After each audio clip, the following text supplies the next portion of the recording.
damai sejahtera Allah Bapa yang melampaui segala akal pikiran, itulah yang menyertai saudara sekalian di dalam Kristus Yesus Tuhan kita. Amin. Horasma dihita sude amanginang na beribadah di bagasan partikianon. Firman Tuhan untuk kita pada minggu ke-12 setelah Trinitatis hari ini, sebagaimana tertulis di dalam kitab Mazmur, pasal yang ke-34 ayat 12 hingga dengan ayat yang ke-18. Marilah kita bersama-sama mendengar dan memperhatikannya. Demikianlah isinya. Marilah anak-anak, dengarkanlah aku. Takut akan Tuhan akan kuajarkan kepadamu. Siapakah orang yang menyukai hidup, yang mengingini umur panjang untuk menikmati yang baik? Jagalah lidahmu terhadap yang jahat, dan bibirmu terhadap ucapan-ucapan yang menipu. Jauhilah yang jahat dan lakukanlah yang baik. Carilah perdamaian dan berusahalah mendapatkannya. Mata Tuhan tertuju kepada orang-orang benar, dan telinganya kepada teriak mereka minta tolong. Wajah Tuhan menentang orang-orang yang berbuat jahat, untuk melenyapkan ingatan kepada mereka dari muka bumi. Apabila orang-orang benar itu berseru-seru, maka Tuhan mendengar dan melepaskan mereka dari segala kesesakannya. Demikianlah firman Tuhan. Umat yang dikasihi Tuhan Yesus Kristus, firman Tuhan hendak mengajak kita untuk melihat orang-orang benar di hadapan Tuhan. Berbicara soal benar di hadapan Tuhan, apalagi sebagai seorang yang percaya, kita sadar bahwa tidak ada seorang pun di antara kita manusia ini yang benar menurut ukuran Tuhan. Oleh sebab itu kita membutuhkan pengajaran, kita membutuhkan aturan Tuhan agar kita dapat mendekati benar di hadapan Tuhan, mengasihi Allah dan sesama. Sekalipun kita ingin sungguh-sungguh benar, kita sering gagal melakukannya. Tidak ada yang benar, seorang pun tidak, kata Paulus. Sebab manusia telah berbuat dosa dan kehilangan kemuliaan Allah. Roma 3 ayat 10 dan 23. Hanya anugerah Allah membuat kita menjadi benar, karena kita ditebus dan diselamatkannya dengan kematiannya di kayu salib, supaya setiap orang yang percaya, orang yang dibenarkan, tidak binasa, melainkan beroleh hidup yang kekal. Kebenaran Allah sendiri di dalam Yesus Kristus, itulah yang membuat kita benar. Seperti ada nyanyian kita, buku ende kita, nomor 150. Ai di bagasan Yesus au, di ida de Batakku. Jadi hanya di dalam Yesus Kristus Allah melihat kita menjadi benar, setiap orang yang percaya. Dan bagi orang-orang percaya harus katakan di dalam hidupnya, aut soasi roham. Seperti nyanyian kita, buku ende nomor 194. Aut soasi roham, aut sobodang basam tu dia au. Menyadari itu, anggiat ma holong rohaku toktong, burjutu to Tuhan. Ai disuruh hodo anakmu, dibaet do todina tuau, asa marhite-hitei saluhutna dipitori. Kebenaran Allah menuntun kita, dan kita dibuatnya menjadi benar.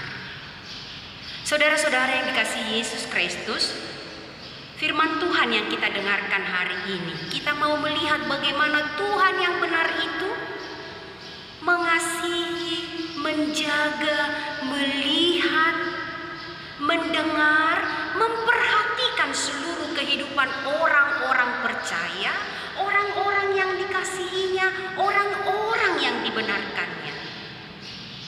Siapa mereka dan bagaimana keadaannya? Mazmur ini menuturkan untuk kita tahu, untuk kita sadari bagaimana perjalanan hidup orang-orang yang benar itu, yaitu mereka yang menggantungkan hidupnya sepenuh-penuhnya kepada Tuhan, bukan kepada Allah lain atau bukan kepada kekuatannya sendiri. Dan orang benar itu orang yang sadar dia berdosa, dia lemah, dia tidak berdaya apa-apa kalau bukan Tuhan yang memberdayakannya dan membenarkannya. Perjalanan hidup bersama Tuhan, berlindung dalam pemeliharaan Tuhan, itulah pengalaman pemazmur.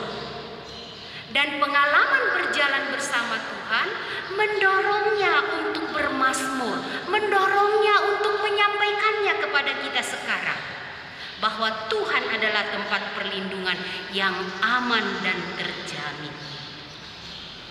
Siapapun orang yang mengalami kesetiaan, perlindungan Tuhan di dalam hidupnya, tidak mungkin dia tidak memberitahukan, tidak mungkin dia tidak mengajarkan pengalaman itu kepada banyak orang. Ini kita lihat dari Mazmur ini. Daud menceritakan pengalamannya bersama Tuhan kepada banyak orang.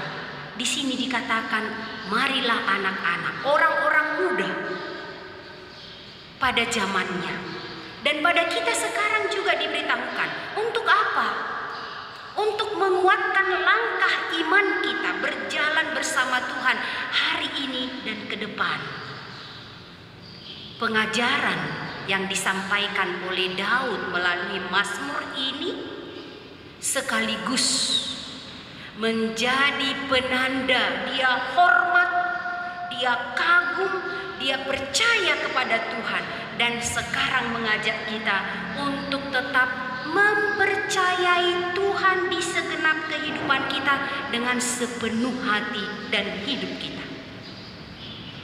Siapa yang percaya kepadanya tidak binasa, melainkan beroleh hidup yang kekal. Mata Tuhan, telinga Tuhan, wajah Tuhan melihat orang-orang yang dikasihinya, orang-orang benar, orang-orang percaya yang mengandalkan Tuhan. Teriakan mereka didengarkan oleh Tuhan. Dikatakan pemazmur firman Tuhan hari ini. Saudara-saudara yang dikasihi Yesus Kristus, mari kita kembali melihat apa kata pengajaran firman Tuhan melalui Mazmur khotbah kita pada minggu ini yang disampaikan oleh Daud. Dia katakan, takut akan Tuhan. Takut akan Tuhan itulah kunci iman kita. Takut akan Tuhan ini sesuatu yang pokok, sesuatu yang mendasar, sesuatu yang utama dan terutama dalam hidup kita sebagai orang Kristen. Takut akan Tuhan itu suci, kata Mazmur 19 ayat 9. Hukum Tuhan benar dan adil selama-lamanya. Takut akan Tuhan, kata Amsal, kata Salomo, itu adalah permulaan pengetahuan. Takut akan Tuhan menjadi titik titik berangkat kita berjalan bersama Tuhan selama-lamanya. Takut akan Tuhan itu berarti terbuka kepada kebaikan-kebaikan Tuhan yang menuntun kita untuk hidup di dalam Tuhan. Dan ini adalah sesuatu yang wajib bagi kita sebagai orang yang percaya. Bukan hanya untuk kita pribadi wajib, tapi untuk kita teruskan kepada banyak orang, kepada orang-orang yang terdekat dengan kita, yang berada di sekitar kita. Umat yang dikasihi Yesus Kristus, takut akan Tuhan yang dimaksudkan di sini bukan takut karena diancam. Ada dua kata takut di dalam bahasa Ibrani, pasat dan yare. Di sini disebutkan yare, yari Adonai, takut kepada Yahweh, takut kepada Tuhan. Takut di sini bukan karena takut diancam, takut karena ditekan, takut karena ditakut-takuti, takut karena kengerian entah apa yang ada di dunia. Bukan karena itu. Tapi takut dimaksudkan di sini adalah takut karena takjub, kagum, takut karena taat setia. Sebab semua apa yang Tuhan lakukan di dalam kehidupan kita, Tuhan mengasihi kita dengan segala keberadaan kita yang berdosa. Tuhan tidak membiarkan kita dalam kelemahan kita diperbudak oleh dosa, diperbudak oleh kuasa iblis, bahkan menjadi sasaran si iblis untuk dihukum selama-lamanya. Takut karena Tuhan menyelamatkan kita. Tuhan mengasihi kita, Dia mati untuk kita di kayu salib, menebus kita. Takut karena Tuhan baik. Dia mengasihi kita. Jadi bukan karena ketakutan akan hukuman atau karena diancam atau sesuatu yang mungkin menyakitkan. Bukan. Saudara-saudara yang dikasihi Yesus Kristus, orang-orang benar hidupnya takut akan Tuhan. Dan itu terlihat dari bagaimana penghargaannya akan hidup. Orang yang takut akan Tuhan, orang-orang benar di hadapan Tuhan, terlihat dari hidupnya bagaimana dia menghargai kehidupan ini. Ayat 13. Siapa orang yang menyukai hidup, yang mengingini umur panjang untuk menikmati yang baik. Saudara-saudara yang dikasihi Yesus Kristus, secara alami, manusiawi sekali, kita ingin hidup dan berumur panjang dan menikmati yang baik. Hidup itu adalah anugerah Tuhan bagi kita. Umur panjang, kesenangan, itu pemberian Tuhan. Dan normal, sesuatu yang manusiawi, ketika kita berusaha menghindarkan maut dan kita ingin umur panjang, sekali lagi untuk menikmati kebaikan Tuhan, menghargai kehidupan.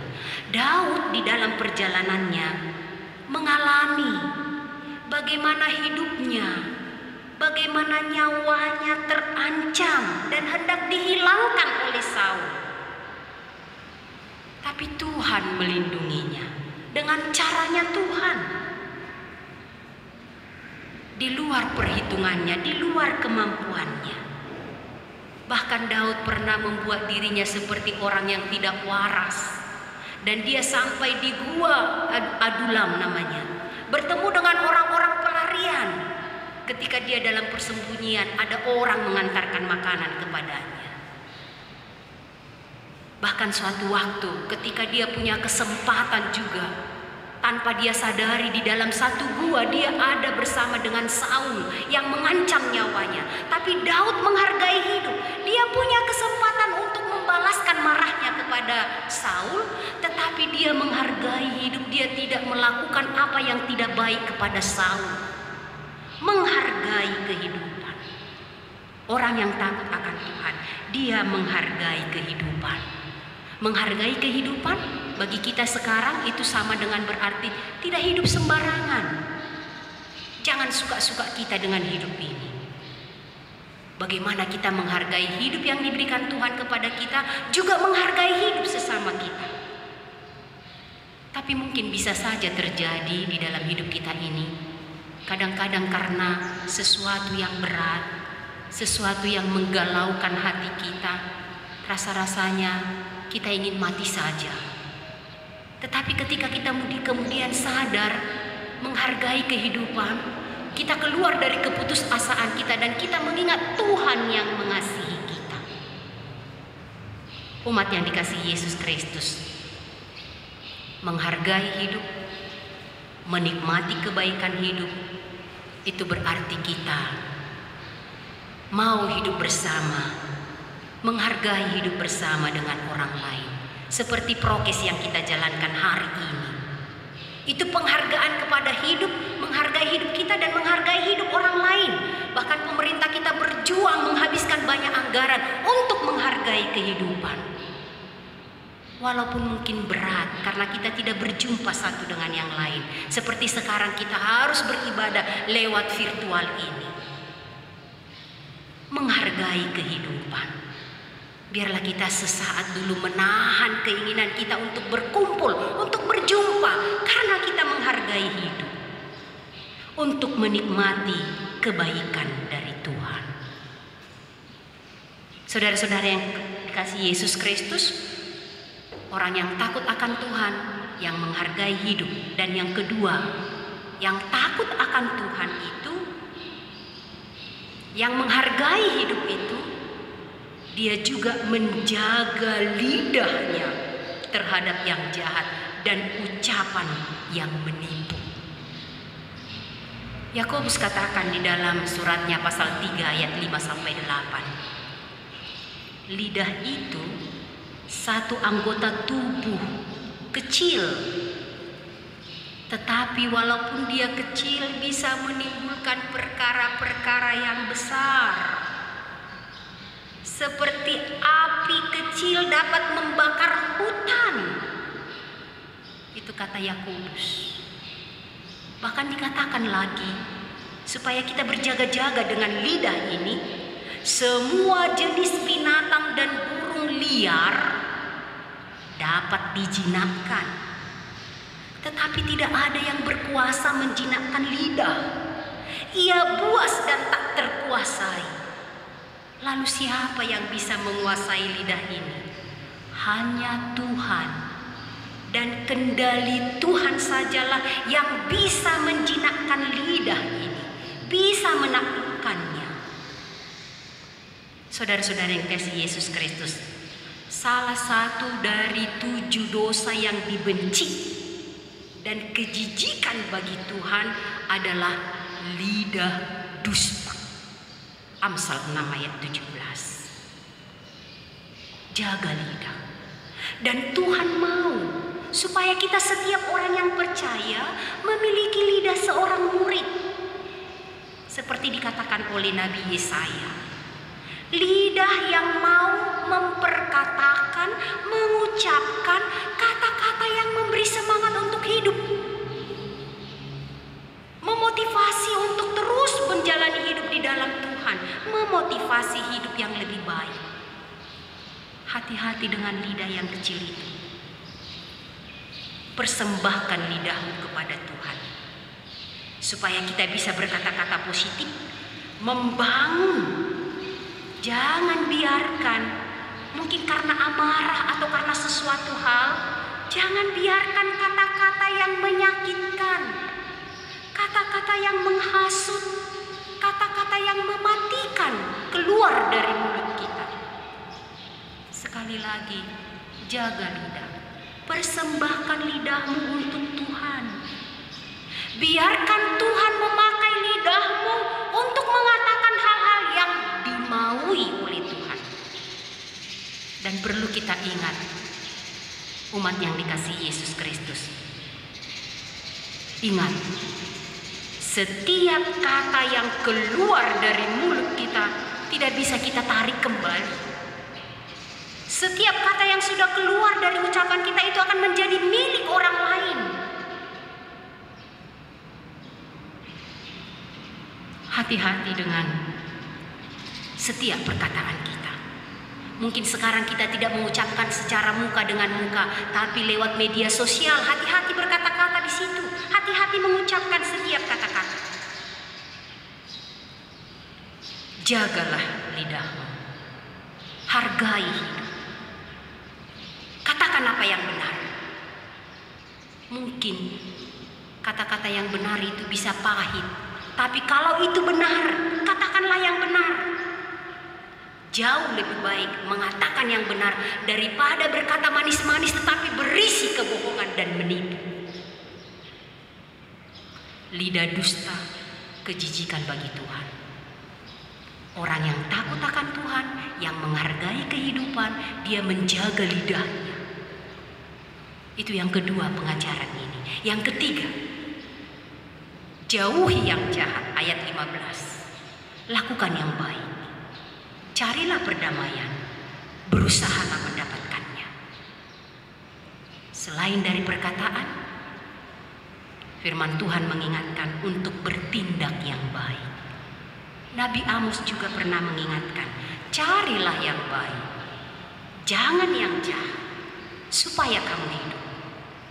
Dan kepada kita, kata Nabi Mika, Tuhan telah memberitahukan kepada kita apa yang baik, apa yang dituntut oleh Tuhan, yakni berlaku adil, mencintai kesetiaan, hidup di dalam kerendahan hati, di hadapan Tuhan dan sesama. Umat yang dikasihi Yesus Kristus memang tidak mudah untuk melakukan yang baik. Membiasakan diri untuk sesuatu yang baik itu tidak mudah, tetapi harus dibiasakan, dilatih. Kata Paulus kepada Timoteus, latihlah dirimu beribadah. Pasomal-somal madirim tuhadaulaton. Dunia, tempat kita hidup, kecenderungannya sangat biasa dengan hal-hal buruk, sangat biasa dengan kata-kata yang jorok, sangat biasa dengan berbicara kasar, sangat biasa dengan menyebarkan hoax, sangat biasa dunia ini ingin menonjolkan diri, ingin membuat dirinya lebih hebat dan tidak peduli dengan sesamanya. Sangat biasa bertindak buruk dan jahat.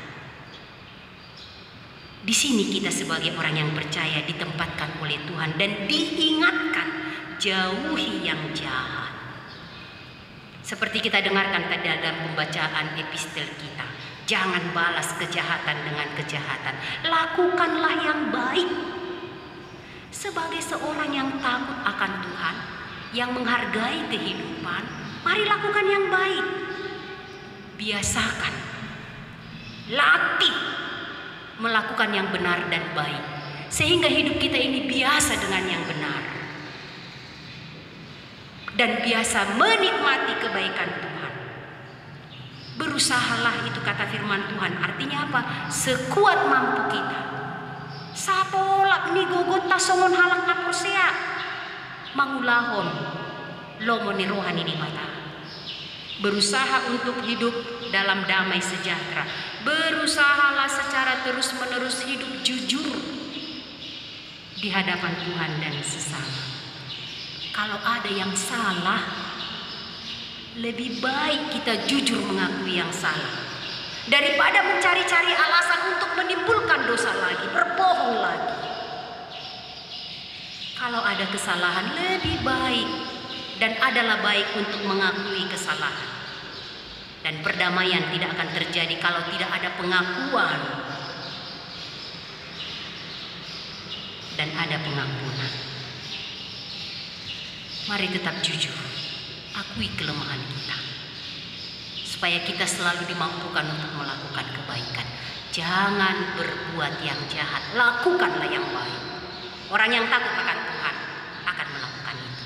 Dan keempat, dari firman Tuhan diberitahukan kepada kita, mata Tuhan, telinga Tuhan, wajah Tuhan tertuju kepada orang-orang benar, tertuju kepada orang-orang yang mencintai kehidupan, tertuju kepada orang yang menjaga lidahnya, tertuju kepada orang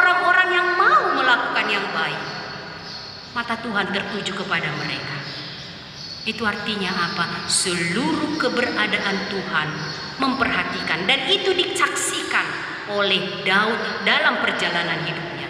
Tuhan tidak tertidur, Tuhan tidak terlelap, Tuhan tidak diam, Tuhan tidak tuli atau buta melihat kejahatan di muka bumi ini. Tuhan tidak buang muka ketika orang-orang benar berseru, yang setia berjalan di jalan Tuhan, yang takut akan Tuhan, Tuhan melihatnya, Tuhan memperhatikannya. Orang yang benar-benar menggantungkan hidupnya kepada Tuhan. Orang yang sebaik mungkin melakukan apa yang dikatakan Tuhan, sembari dia sadar dia orang yang berdosa, yang dikasihi Tuhan, tetapi mau berjuang untuk takut di dalam Tuhan, berjuang sebaik mungkin di dalam imannya, sehingga dia menjaga setiap ucapannya. Jangan sampai ada dusta, jangan sampai ada penipuan. Dan ketika mengalami keterancaman seperti dialami Daud, Tuhan melepaskannya dari kesesakannya. Ketika kita menyadari ada dosa yang menyesak kita, berserulah, mohon kepada Tuhan untuk dibebaskan. Tuhan menopang, Tuhan memperhatikan orang-orang yang benar. Banyak pergumulan di dalam kehidupan kita. Ketika kita sabar, bertekun, percaya, takut akan Tuhan, menyerahkan semuanya kepada Tuhan, seperti dialami Daud. Itu pengajaran, itu diberitahukan kepada kita sekarang.